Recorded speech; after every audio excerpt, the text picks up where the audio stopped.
అల్లు అర్జున్ చేసిన తప్పు కదా? అల్లు అర్జున్ చేసిన తప్పు కదా? సైడ్ క్వశ్చన్ నేను అడుగుతున్నా, అల్లు అర్జున్ చేసిన తప్ప రైటా? నువ్వు ఒకటి అల్లు అర్జున్ చేసిన తప్ప రైటా? అల్లు అర్జున్ ద్వారా పోయినటువంటి ప్రాణం కాదా? అల్లు అర్జున్ ఎవరిది? ముఖ్యమంత్రి గారిది ఎట్లా తప్పైంది? ఎవరికి? మన రాష్ట్రానికి అల్లు అర్జున్ తప్ప రైటా చెప్పు. అల్లు అర్జున్ తప్ప రైటా చెప్పు. నేను అడిగింది చెప్పు. నువ్వు అడిగింది నేను చెప్తున్నా కదా. Side question.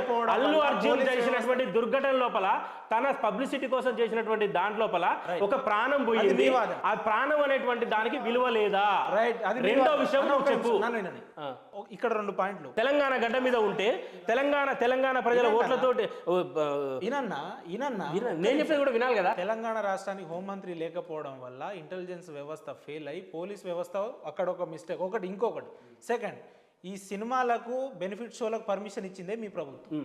దాని గురించి ఎవరు మాట్లాడరు? అల్లు అర్జున్ బెనిఫిట్ షోలకు పర్మిషన్ ఇస్తే ఒక సెలబ్రిటీ వస్తుందా లేదా గురించి మాట్లాడండి. చెప్పు. నువ్వు క్వశ్చన్ సరిగ్గా అయిపోయింది. అల్లు అర్జున్ చెప్తా విను. బెనిఫిట్ షో చేర్చాల్సింది ముఖ్యమంత్రి గారిని. దాని గురించి మాట్లాడు. విను. ఈ రాష్ట్రానికి హోంమంత్రి లేడు. బెనిఫిట్ షో పర్మిషన్ ఇచ్చింది. బెనిఫిట్ షో ఎవరు అంటే హోం మంత్రి వచ్చి చెప్తేనే అల్లు అర్జున్ రేవంత్ రెడ్డి అక్కడ ఉన్నటువంటి పోలీస్ అధికారులు ఆయనకు పదే హెచ్చరించారు, మీ వల్ల ఇన్సిడెంట్ జరిగింది, మీ వల్ల ఇబ్బంది జరిగింది, మీరు వెళ్ళిపోమని చెప్తే రాకుండా నేను సినిమా అయిపోయినంత వరకు నేను ఇక్కడ కూర్చుంటా అని మొండి వాదన దిగింది అల్లు అర్జున్ కాదా? కరెక్ట్ పాయింట్కి వచ్చి దానికి హోం మంత్రి రావాలా? కరెక్ట్ పాయింట్కి వచ్చారు. ఇదే మన యూనివర్సిటీలో మీరు రేపు పొద్దున ఒక ప్రభుత్వానికి వ్యతిరేకంగా ఒక ప్రోగ్రామ్ తీసుకుంటే పోలీసులు రాత్రి వచ్చి మన రూమ్ లోకి వచ్చి మనల్ని అరెస్ట్ చేయకపోయేదా అన్న? చేసేది కదా. ఎందుకు చేసేది? ప్రోగ్రామ్ చేయడం వాళ్ళకి ఇష్టం లేదు. రైట్. ఒక నిమిషం. అల్లు అర్జున్ గారు పోలీసు వాళ్ళు వద్దని చెప్పినా కూడా వస్తా అన్నప్పుడు పోలీస్ వ్యవస్థ ఏం చేయాలి అంటే పోలీస్ వ్యవస్థ అనేటువంటిది మిమ్మల్ని బలవంతంగా అరెస్ట్ చేయాల్సి వస్తుంది అనేటువంటి మాట చెప్పిన తర్వాత కూడా లేవకపోతే అక్కడ ప్రాణం పోయింది అనేటువంటి మాట ఉంటేనే అప్పుడు లేచిండు. వినండి ప్లీజ్. అల్లు అర్జున్ సడన్ గా పుష్ప సినిమాలో ఫ్లైట్ లో దిగి రాలేదు కదా. జూబ్లీహిల్స్ నుంచి బయలుదేరి మసబ్ ట్యాంక్ నుంచి వచ్చి లగడికాపూల్ నుంచి ఆర్టీసీ క్రాస్ రోడ్కి వచ్చింది. ఆయన వద్దనుకున్నప్పుడు రావద్దని పోలీసులు చెప్పిన తర్వాత పోలీస్ వ్యవస్థకు ఆయన వస్తుందని ఇన్ఫర్మేషన్ ఉంటుంది, ట్రాఫిక్ క్లియర్ చేస్తారు, అక్కడన్నా ఆయన లిఫ్ట్ చేయాలి కదా. ఎందుకు చేయలేదు? ఆయన సినిమా చూస్తానికి వచ్చిండు, ర్యాలీకి రాలే. ఆయన సినిమా చూడడానికి వచ్చిండు. సినిమా చూస్తుంటే ఏం చేయాలి? సినిమా చూడాలి, కార్లో కూర్చోవాలి, సినిమా చూడాలి, భార్య బిడ్డలతో కూర్చోవాలి, సినిమా చూసి వెళ్ళిపోవాలి. అది సినిమా చూడకుండా వెళ్ళిపోకుండా పైకి వెళ్ళి రూఫ్ టాప్ ఓపెన్ చేసి అభివాదాలు చేసుకుంటా ఇట్లా అనుకుంటా పోతే తొక్కిసలాట జరుగుద్ది. ఆయన ఎమ్మటి కనీసం 50 నుంచి 70 మంది బౌన్సర్లను తీసుకొచ్చుకుంటూ ఈ బౌన్సర్లు హడావిడి చేసిర్రు. పోలీసుల్ని సైతం దగ్గర రాలేకుండా చేస్తే పోలీస్ వ్యవస్థ ఏం చేస్తుంది? సీఎం ఏం చేస్తాడు? నా బాధ ఏంటంటే చెప్పు, మన ఇద్దరు హెల్దీ డిస్కషన్ ప్రజలకు అర్థం కావాలి.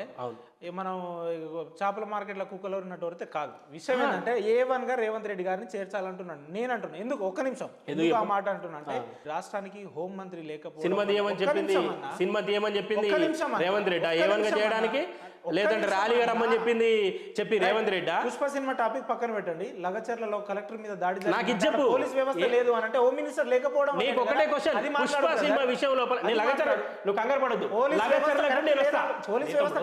లగచర్ల డిస్కషన్ కూడా నేను వస్తా. కానీ A1 గా రేవంత్ రెడ్డిని చేర్చాలనేటువంటి మీ వాదన లోపల పుష్ప సినిమా ఏమన్నా రేవంత్ రెడ్డి ఏమన్నాడా? లేకపోతే సినిమా వచ్చి చూసుకోవడానికి వద్దని చెప్పినప్పుడు అభివాదాలు చేయమని చెప్పిండా? A2 గా కోమటిరెడ్డి గారిని పెట్టాలి సినిమాటోగ్రఫీ మంత్రి. ఎందుకు? ఈ సినిమా రిలీజ్ అయిన తర్వాత ప్రభుత్వంలో ఉన్నటువంటి వ్యక్తులు A1 A2 గా పెట్టాలి. అక్కడ బెనిఫిట్ షో ఇచ్చిర్తాం. నీకు అభివాదాలు చేయి, ర్యాలీ తీయమని చెప్పలే కదా. బెనిఫిట్ షోలు పెట్టి రాత్రి 12-2 గంటల వరకు సినిమా చూసుకున్నాను. నీకు బెనిఫిట్ షోలకు అమ్మాయి చచ్చిపోతే పర్మిషన్ ఇచ్చింది కాంగ్రెస్ ప్రభుత్వం, దీంట్లో డౌటే లేదు. కానీ ఒకటే question, side question I'm asking you. ఒకటే క్వశ్చన్, అల్లు అర్జున్ అనేటువంటి ఒక హీరోగా పిలువబడుతున్నటువంటి ఒక మానవత్వం లేనటువంటి వ్యక్తి ర్యాలీ చేయమని ఎవడు చెప్పిండు? వానికి ఎవడు చెప్పిండు? ఆయన వచ్చింది ర్యాలీ కాదంటాడు. ర్యాలీ ఎవడు కాదనేది ఎవడు? కళ్ళు లేవా? రాష్ట్ర ప్రభుత్వం తర్వాత మీడియాకు రిలీజ్ చేశారు కదా. ఆయన ఎప్పుడు వచ్చిండు, ఏ నిమిషం ఎంటర్ అయ్యిండు, ఎట్లా ఎంటర్ అయ్యిండు, ఆయన ద్వారా ఆ మహిళ ఏ విధంగా చనిపోయింది, తర్వాత పోలీసు అధికారులు వెళ్ళి ఆయన దగ్గరికి వెళ్ళి మీరు నన్ను తప్పడితే అల్లు అర్జున్ చేసిన తప్పు అంటే నేను అల్లు అర్జున్ జైలుకి వెళ్లాల్సిందే, కానీ A1 A2 ముఖ్యమంత్రి కోమటిరెడ్డి గారు ముఖ్యమంత్రిని చేర్చాల్సిన అవసరం లేదు. నీది ఒక వితండ వాదన. ఎందుకు చెప్పనా? అల్లు అర్జున్ అవసరం లేదు తమ్ముడు, అవసరం లేదు. నేను చెప్తా విను. ఎందుకు నువ్వు అడిగిన అల్లు అర్జున్ జైలుకి A1 A2గా 10 రోజుల తర్వాత A1 A2గా రేవంత్ రెడ్డిని చేర్చాలి, A2గా సినిమాటోగ్రఫీ మినిస్టర్ కోమటిరెడ్డిని చేర్చాలనేది మీది. దానికి నాకు క్లారిఫికేషన్ విను. నేను చెప్తా విను. ఎందుకంటే ముఖ్యమంత్రి తప్పు, ముఖ్యమంత్రి 80% తప్పు కాదు. టిఆర్ఎస్ ముసుగులో ఉన్న వాళ్ళు అల్లు అర్జున్ అంటే పాపం తెలియదు. అల్లు అర్జున్ సినిమా చూస్తానికి వచ్చినప్పుడు సినిమా చూడాలి, వెళ్ళిపోవాలి. ఇచ్చిన పథకాలు ఇచ్చిన హామీలని పక్కదోవ పట్టించడానికే ఈవెన్ రేస్ కావచ్చు, కేటీఆర్ అరెస్ట్ కావచ్చు, అల్లు అర్జున్ టాపిక్ కావచ్చు, ఈ రకమైన వాదనలు ప్రభుత్వం చేస్తుందని తెలంగాణ రాష్ట్ర ప్రజలు భావిస్తున్నారు. ఇది ఎంతవరకు? తెలంగాణ రాష్ట్ర ప్రజలు అంటే టీఆర్ఎస్ ప్రజల, తెలంగాణ రాష్ట్రంలో ఉన్న టీఆర్ఎస్ కార్యకర్తలు అనే ప్రజల, రాష్ట్రంలో అంటే టీఆర్ఎస్ ఉంటుంది, బీజేపీ ఉంది, అన్ని అదే టీఆర్ఎస్ లో ఉన్న ప్రజలు, బీజేపీలో ఉన్న ప్రజలు, ప్రతిపక్షంలో ఉన్న ప్రజలు చెప్తున్నట్టు టీఆర్ఎస్ ప్రజలే అనుకుందాం. అడుగుతున్నారు ఏంది టీఆర్ఎస్ ప్రజలకు నేను సమాధానం చెప్పాల్సిన అవసరం లేదు. ఒకటి అయినా చెబుదాం, టీఆర్ఎస్ ప్రజలకు.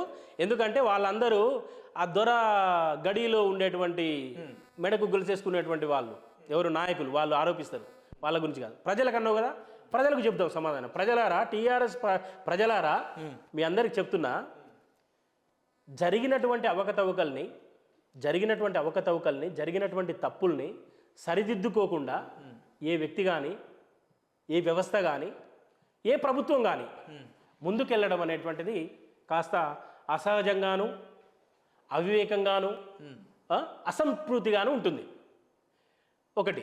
రెండోది ఏంటంటే, ఈరోజు రాష్ట్ర ప్రజలకు సమాధానం చెప్పాల్సి వస్తుందనో, లేదంటే రాష్ట్ర ప్రజలకు ఇచ్చినటువంటి హామీలను నెరవేర్చుకోవాల్సి వస్తుందనో, ఎప్పుడో కేటీఆర్ చేసిన దాన్ని దీనికోసం అయితే ఉపయోగించుకోవాల్సినటువంటి అవసరం లేదు.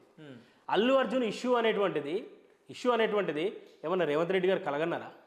ఈ ఇష్యూ వస్తుంది, మేము హామీ ఇవ్వాలి, ఈ ఇష్యూను వాడుకోవాలి, ఈ ఇష్యూను వాడుకొని మేము టాపిక్ డైవర్ట్ చేయాలి, ఆ ఉద్దేశాలు కాంగ్రెస్ పార్టీకి ఉండవు. అంటే రేవంత్ రెడ్డి గారికి ఉండవు. ఇంకా మిగిలిన ఈ 3.5-4 ఏళ్లలో అయినా కూడా పూర్తి స్థాయిలో హామీలు అన్ని నెరవేర్చే మళ్ళీ సార్వత్రిక ఎన్నికలకు పోతారా, లేదంటే 100% నెరవేర్చము. కాంగ్రెస్ పార్టీ అనేటువంటిది మాట ఇస్తే మాట తప్పని పార్టీ.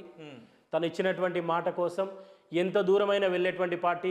సోనియా గాంధీ ఏ విధంగానైతే మాట ఇచ్చిందో, ఒక ప్రాంతం లోపల తన పార్టీ పూర్తిగా నష్టపోతున్నా, తూర్చిపెట్టుకొని పోతున్నా, ఆంధ్ర ప్రాంతం లోపల తూర్చిపెట్టుకొని పోతున్నా, ఇచ్చిన మాటకు కట్టుబడి సోనియా గాంధీ గారు తెలంగాణ రాష్ట్రాన్ని ఏ విధంగానైతే ఇచ్చిందో అదే వారసత్వంలో కొనసాగుతున్నటువంటి రేవంత్ రెడ్డి గారు కానీ, మిగతా మంత్రిమండలి కానీ, కాంగ్రెస్ పార్టీ కానీ 100% ఇచ్చినటువంటి మాటను నెరవేర్చుకుంటుంది. ప్రజలకు ఇచ్చినటువంటి హామీలను, ప్రజలకు ఇచ్చినటువంటి ప్రతి మాటను నెరవేర్చుకొని ఎన్నికల లోపల వెళ్తుంది.